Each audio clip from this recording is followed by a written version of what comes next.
여러분 안녕하세요. 이번 시간에는 A의 제곱근과 제곱근 A를 구하는 방법에 대해 알아보도록 하겠습니다. 먼저 무엇의 제곱근이라고 하는 것은 양의 제곱근과 음의 제곱근 모두를 말하는 것입니다. 그래서 7의 제곱근은 7의 양의 제곱근과 음의 제곱근을 모두 말하는 것으로 같은 수끼리 곱해서 7이 되는 어떤 수를 지금까지 배운 적이 없잖아요. 그럼 근호를 사용하여 제곱근을 나타내 줍니다. 근호를 써주고 근호 안에 7을 써주면 7의 제곱근이 되는 것이고 제곱하면 양수가 되기 때문에 양수의 제곱근은 양의 제곱근과 음의 제곱근 두 개가 있습니다. 그런데 양의 제곱근과 음의 제곱근을 따로 써주지 않고 함께 써줄 수가 있어요.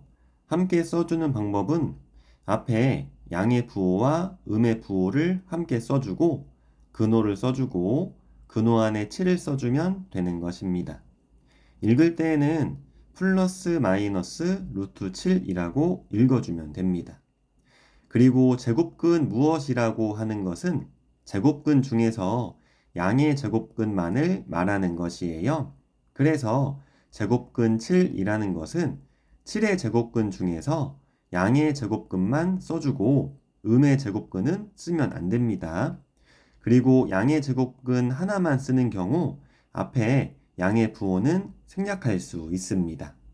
3분의 2의 제곱근도 3분의 2의 양의 제곱근과 음의 제곱근을 모두 말하는 것으로 앞에 양의 부호와 음의 부호를 함께 먼저 써주고 같은 수끼리 곱해서 3분의 2가 되는 수를 배운 적 없죠. 그럼 근호를 사용하여 나타내면 3분의 2의 제곱근이 되는 것입니다.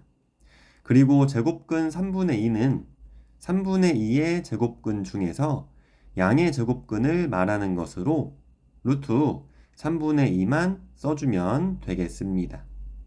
3번 제곱근 4.81은 4.81의 제곱근 중에서 양의 제곱근만을 말하는 것으로 루트 4.81이 되는 것이고 양의 제곱근만 쓰는 경우 앞에 양의 부호 생략해 줘도 됩니다.